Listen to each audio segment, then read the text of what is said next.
नमस्कार, स्वागत है आपका और मैं हूं आपके साथ सपना दीपक मंतेशिया। हरियाणा के नगरीय निकाय चुनाव के रिजल्ट आज यानी कि बुधवार को घोषित हो चुके हैं। तो वहीं भाजपा ने 10 नगर निगम में से 9 में जीत दर्ज की है। यमुनानगर नगर निगम में काउंटिंग पूरी हो चुकी है, लेकिन रिजल्ट जारी नहीं किया गया है और ऐसे में यहां भी भाजपा के उम्मीदवार जीत जो है वो तय माना जा रहा है। और ऐसे भी कांग्रेस का देखिए किसी भी निगम में खाता तक नहीं खुला है। और वहीं पूर्व मुख्यमंत्री भूपेंद्र सिंह हुड्डा ने गढ़ रोहतक में भी कांग्रेस जीत नहीं पाई और ऐसे में इसी तरह सिरसा नगर परिषद के भाजपा का चेयरमैन बना है। तो वहीं सिरसा से कांग्रेस की कुमारी सैलजा सांसद है और वही मानेसर नगर निगम में निर्दलीय डॉक्टर इंद्रजीत यादव चुनाव जीती हैं। और ऐसे में बताया जा रहा है कि उन्होंने भाजपा उम्मीदवार सुंदरलाल को हराया और इंद्रजीत यादव ने खुद को केंद्रीय राज्य मंत्री और गुरुग्राम से भाजपा सांसद राव इंद्रजीत की करीबी बताकर प्रचार किया था। अब आपको बताते चले कि फरीदाबाद का जिक्र कर ले तो वही हिसार की बात का जिक्र कर ले और अगर रोहतक का जिक्र कर ले तो और करनाल, यमुनानगर, गुरुग्राम और मानेसर में 2 मार्च को वोटिंग हुई थी।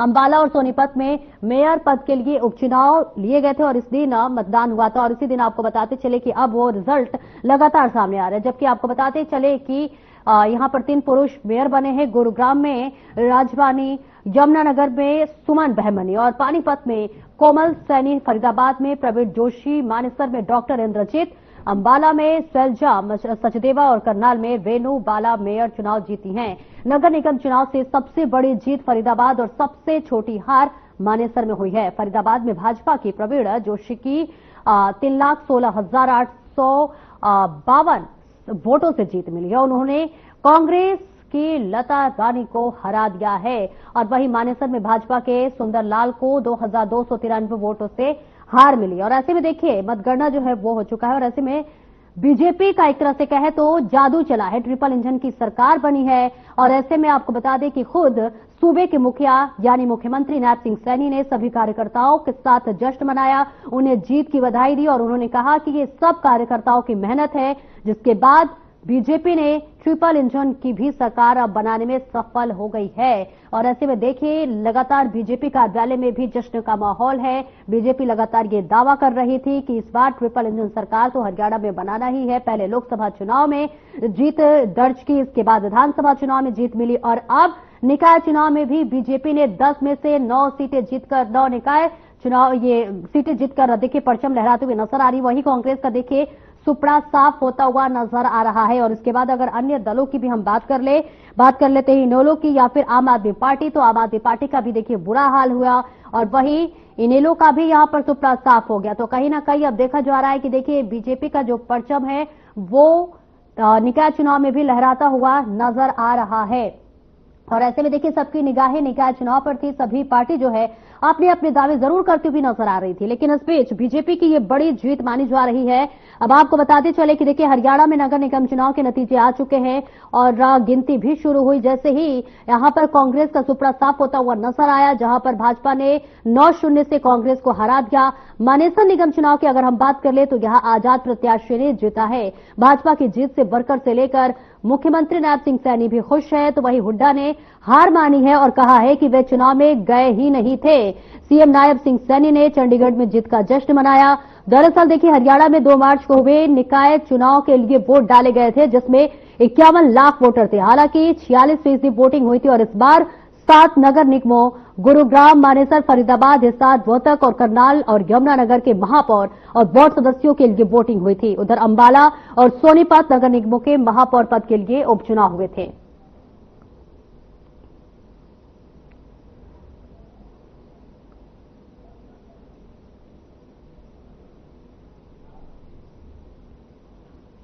तो हरियाणा निकाय चुनाव में देखिए बीजेपी ने जीत दर्ज की है। 10 में से 9 सीटों पर बीजेपी की ये बड़ी जीत मानी जा रही है। तो वही कांग्रेस का यहां सुपड़ा साफ होता हुआ नजर आ रहा है। इसी पर करने की चर्चा हमारे साथ खास मेहमान जुड़ रहे हैं। बीजेपी से प्रवक्ता नेहा धवन हमारे साथ जुड़ रहे हैं, आपका बहुत बहुत स्वागत है। दिनेश अग्रवाल प्रवक्ता कांग्रेस से जुड़ रहे हैं, आपका भी बहुत बहुत स्वागत है।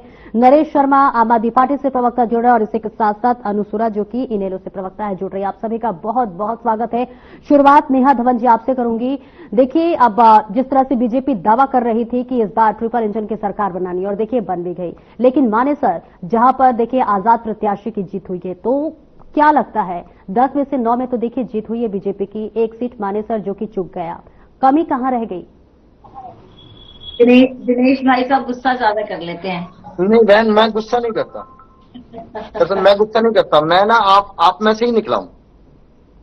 जी नेहा धवन जी बताइए। और अचंबा करेंगे, शायद आपका बर्थ नहीं हुआ होगा, उससे पहले मैं बीजेपी में था। अच्छा। और मैंने 7-8 साल आम आदमी पार्टी में काम किया। मैं केजरीवाल के साथ। लेकिन मैं नेहा जी आप तक आवाज पहुंच पा रही है हमारी? तो किसकी क्या हिस्ट्री है, क्या हालात है, क्या जाने कौन। सही बात है।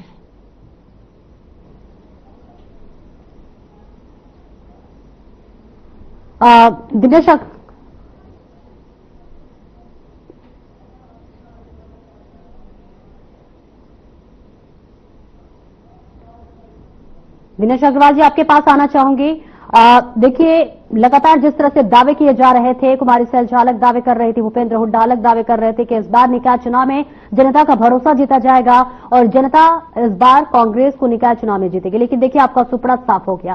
क्या लगता है, क्या नेतृत्व जो संगठन है उसे बदलना चाहिए या फिर कमी क्या रहेगी?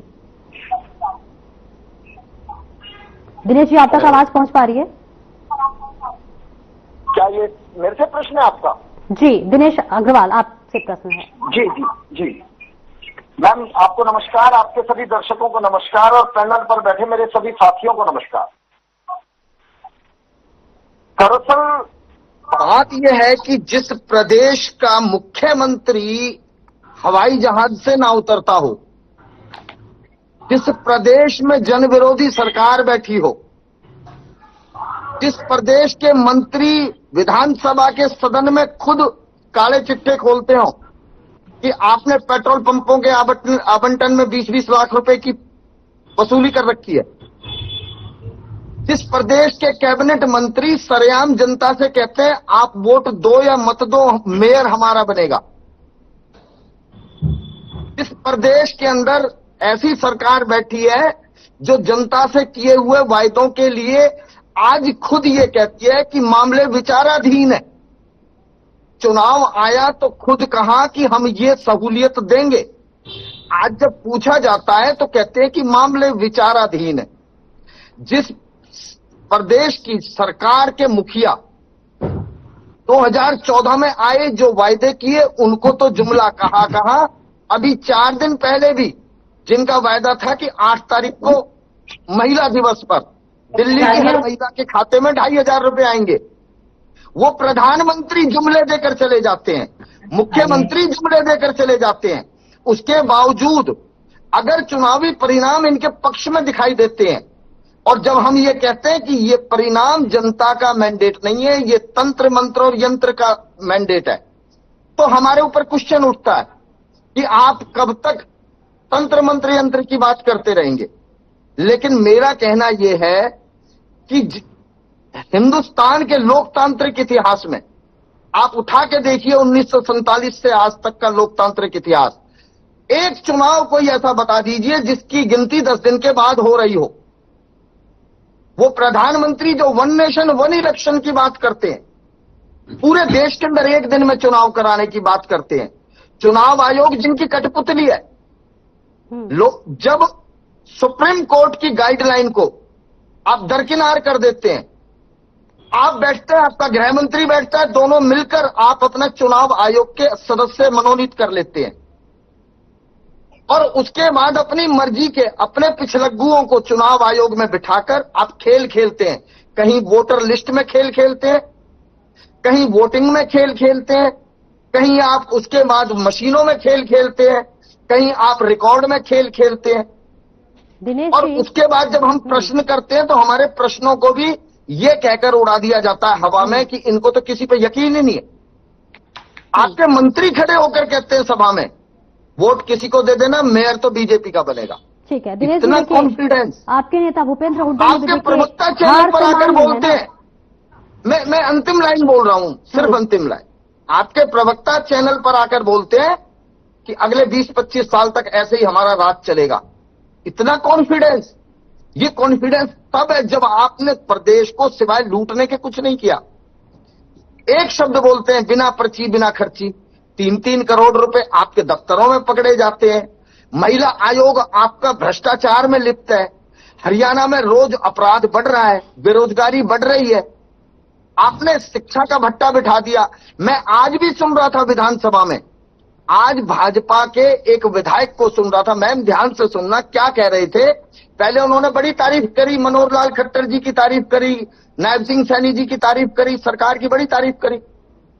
अनेकों तारीफ करने के बाद वो बेचारा क्या कहता है कि मेरा निवेदन है जी, हाथ जोड़कर कम से कम मेरे हलके में एक कॉलेज दे दो जी, डिग्री कॉलेज।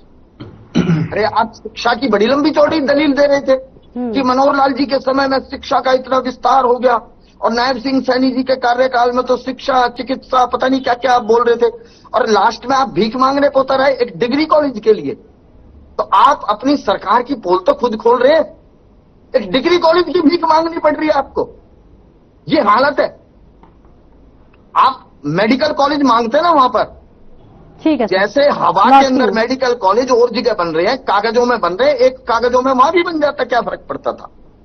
हरियाणा को 80% रेवेन्यू देने वाला गुड़गांव, उसमें एकमात्र सिविल हॉस्पिटल होता था, सिर्फ एक सिविल हॉस्पिटल, वो भी तोड़ के रख दिया।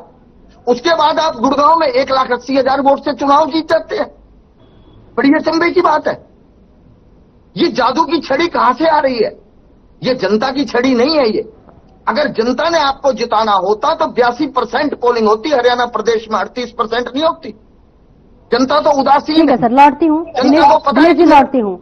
नेहा जी देखिए, अब तमाम आरोप भी लग रहे हैं और कहा जा रहा है कि बीजेपी लोकतंत्र से नहीं तंत्र से उसकी जीत हुई है। लेकिन सबसे महत्वपूर्ण सवाल देखिए, अब तो ट्रिपल इंजन की सरकार भी बन गई। लगातार जिस तरह से बीजेपी दावे कर रही थी, मानेसर सीट हाथ से चला गया, क्या कमी रह गई? और दिनेश जी के सवालों का भी जवाब दे दीजिएगा।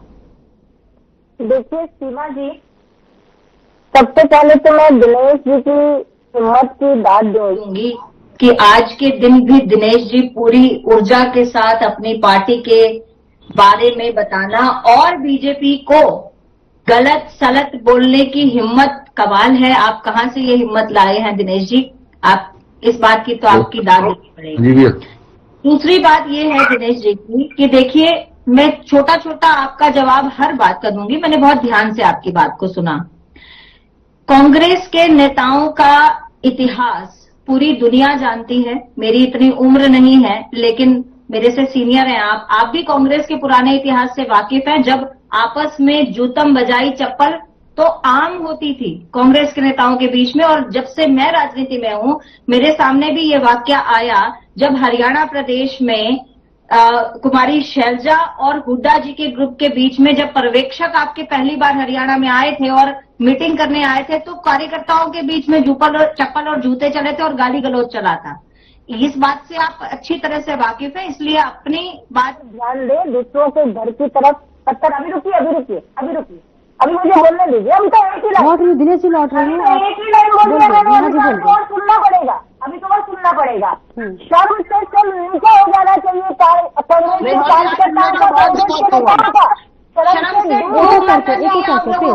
क्योंकि लोकतंत्र में होते हुए जब जनता आपको बार बार हर जगह से नकार रही है, तब भी आपको कुछ नहीं दिख रहा है। आंखों पर पट्टी बांधकर बैठे आप, और वो पट्टी किसकी है? बड़े नेताओं की चापलूसी की पट्टी है। क्योंकि हुड्डा जी के खेमे से जब आप आते हो तो दूसरे खेमे के बारे में बुराई कैसे करोगे? अपने खेमे की बुराई कैसे करोगे? और सबसे महत्वपूर्ण बात, इसी खेमे के चक्कर में रहे ना दिनेश जी, तो ये जो 1-2 इक्का दुक्का पार्षद आपके निकले हैं ना, मुझे बोलने दीजिए सीमा जी, पूरा समय दीजिए जितना दिनेश जी को दिया है। आप जनता के मैंडेट को नकार रहे हैं। जनता ने मैंडेट खुलकर भारतीय जनता पार्टी को दिया है। हमारे मेयर लाखों वोटों से जीत रहे हैं। अगर आप जनता के मैंडेट को आज भी स्वीकार नहीं करोगे तो लोगों ने नेहा जी, समय की भी बहुत कमी और सबके पास जाना, मैं लौटती हूँ आपके पास।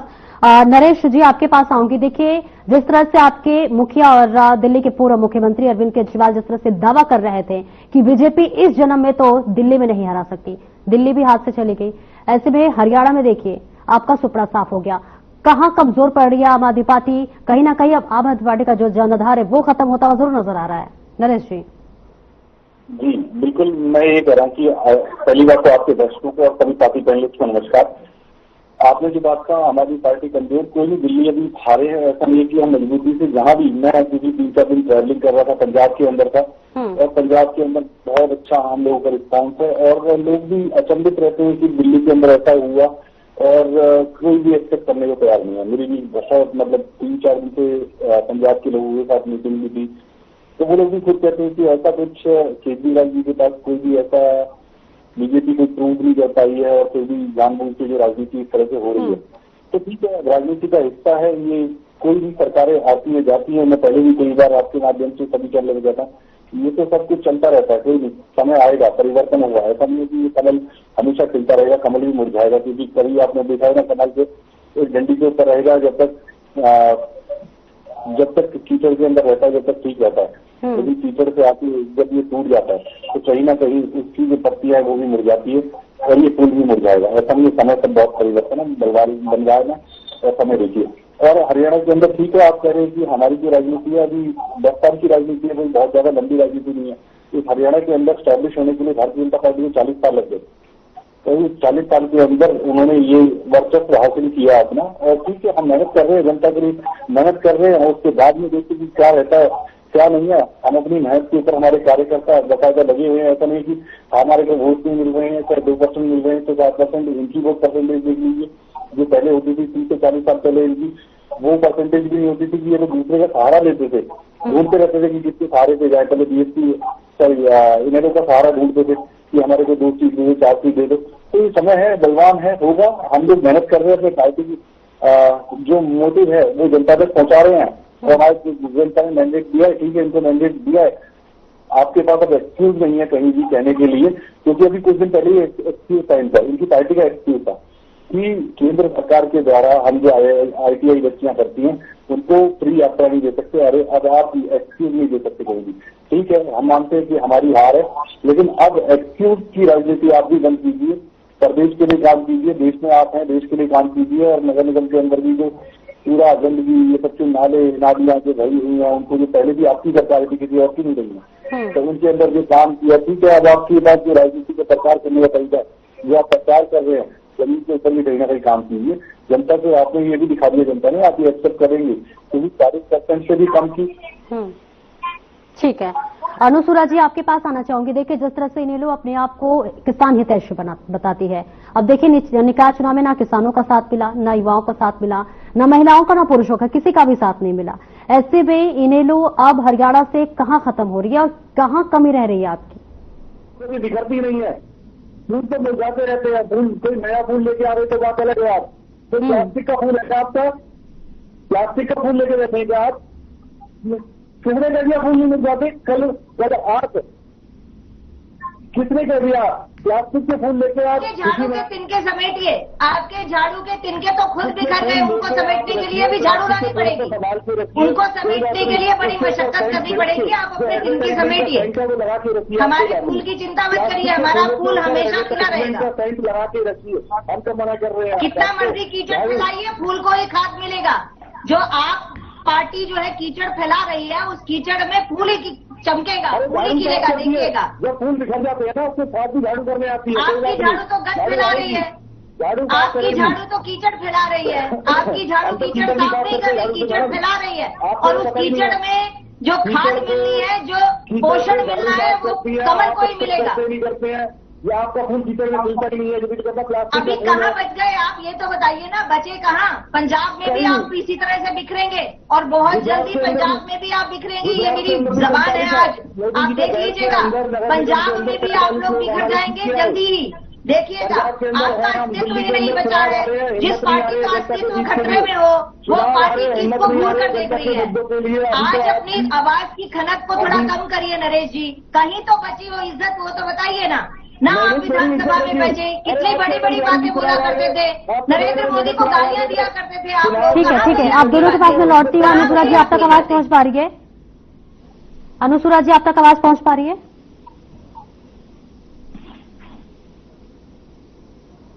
अनुसुरा जी आप तक आवाज पहुंच पा रही है हमारी? कुछ तकनीकी समस्या है, हम इसे ठीक कराते हैं। हाँ, दिनेश जी आपके पास आना चाहूंगी। देखिए, खुद आपके नेता भूपेंद्र हुड्डा ने देखिए खुद हार स्वीकार कर ली है। उनका कहना है कि हम तो गए ही नहीं थे चुनाव में, हार तो मान ली है ना कांग्रेस। जाल में ना फंसाइए सीमा जी। अभी बहन नेहा धवन जी कह रही थी कि कांग्रेस में जूतम पैजार है। कांग्रेस की जूतम पैजार बहन नेहा धवन को दिखाई दी, लेकिन ये दिखाई नहीं दिया कि विधानसभा सत्र के अंदर फ्लोर ऑफ द हाउस आपके नेता अपने ही नेताओं को गोबर पिला रहे थे। कल 10-10 किलो 10-10 किलो गोबर पिला रहे थे आपके नेता, और दूसरे नेता कह रहे थे इस तरह की अनर्गल बातें प्लीज नहीं। 20 लाख रुपए खाए हैं किसमें, जो पेट्रोल पंपों का आवंटन होता है। और आपके स्पीकर महोदय वो कितने निष्पक्ष हैं, वो कहते हैं नहीं, विधानसभा की कार्रवाई के अंदर नहीं आएंगी ये बातें, ये रिकॉर्ड में नहीं आएंगी। तो शर्म आती है क्या? विधानसभा की कार्रवाई में रिकॉर्ड में लाने में शर्म आती है क्या? जो व्यक्ति जिसको डंकापति बताया जाता है, जिसको लंकापति बताया जाता है, विदेशों में जिसका डंका बज रहा है, उसके जिसने नारे लगाए, अब की बात ट्रंप सरकार नारे लगवाए अमेरिका में, उस अमेरिका के ट्रंप ने आपके हिंदुस्तान के नागरिकों को समय की देखिए बहुत कमी है, लौटती हूँ दिनेश जी, समय की बहुत कमी है। एक छोटी सी टिप्पणी कर दीजिए नेहा जी। नहीं झुकी, छाती वैसे ही खड़ी है। जो बहन बीच में ना बोला, मैं बीच में नहीं बोला। ठीक है सर, देखो मैं आपके मैं आपके बीच में नहीं बोला, बीच में नहीं बोला, मैं बीच में नहीं बोला आपके, मैं आपके बीच में नहीं बोला, मैं आपके बीच में नहीं बोला, मैं नहीं बोला बीच में, मैं बीच में नहीं बोला। ठीक है बोल 2,000 रुपए महिला। समय की देखिए बहुत कमी है और एक एक करके अपनी बात रखिए प्लीज। रमजान पर आपके फ्री का सिलेंडर मिलेगा, दिल्ली में आते हैं तो होली पे फ्री का सिलेंडर मिलेगा, लेकिन जुमले, अरे कब तक ये तंत्र मंत्र यंत्र, ये नेहा धवन बातों का जब जवाब नहीं होता तो डिबेट डिस्टर्ब की जाती है। दिनेश जी प्लीज हरियाणा में आ जाइए। डिबेट डिस्टर्ब की जाती है, जब बातों का जवाब ना हो तो डिबेट डिस्टर्ब। मैं आपके बीच में नहीं बोला, मैं अरे नेहा धवन मैं तुम्हारे बीच में नहीं बोला, अरे मैं बीच में नहीं बोला। हरियाणा प्रदेश कहाँ भटक रहे हो नेहा धवन? अरे नेहा धवन क्यों अपने आप को कंट्रोल में करो। ठीक है दिनेश जी, पहले तो आप देखिए दिल्ली से हटके अभी हरियाणा में आ जाइए। ठीक है अनुसुरा जी आपके पास आना चाहूंगी। देखिए जिस तरह से इनेलो का अगर हम जिक्र कर ले, लगातार किसान हितैषी अपने आप को बताती है पार्टी, लेकिन ऐसे में हरियाणा निकाय चुनाव में ना किसानों का साथ मिला, ना युवाओं को साथ मिला, ना पुरुषों ना ही महिलाओं, किसी का साथ नहीं मिला। इनेलो तो खत्म हो रही है। जिनको आप आतंकवादी कहते हैं, अलगाववादी कहते हैं, जिनको आप पहले तो मैं ये सूचित कर दूं कि इनेलो पार्टी सिंबल पे लड़ी ही नहीं ये चुनाव, तो हार जीत का तो सवाल ही नहीं पैदा होता। हम सिंबल पे नहीं लड़े ये चुनाव। उसके बाद रही बात किसानों की, तो शहरी निकाय चुनाव थे ये, जहां किसानों का मैं कहूंगी कि रोल नहीं रहता, ग्रामीण क्षेत्र नहीं थे इस चुनाव में। उसके बाद मैं सबसे पहले, हालांकि मैं सबसे पहले बधाई ही देना चाहती थी, लेकिन आपने बात ऐसी कही कि इनेलो कहाँ है। इनेलो मैडम सिंबल पे नहीं लड़ी, और ये शहरी निकाय चुनाव थे जहाँ किसानों का इंटरफेरेंस नहीं था। उसके बाद मैं विधानसभा चुनाव में मैम विधानसभा चुनाव में भी तो कांग्रेस माफ कीजिएगा इनेलो तो गायब थी।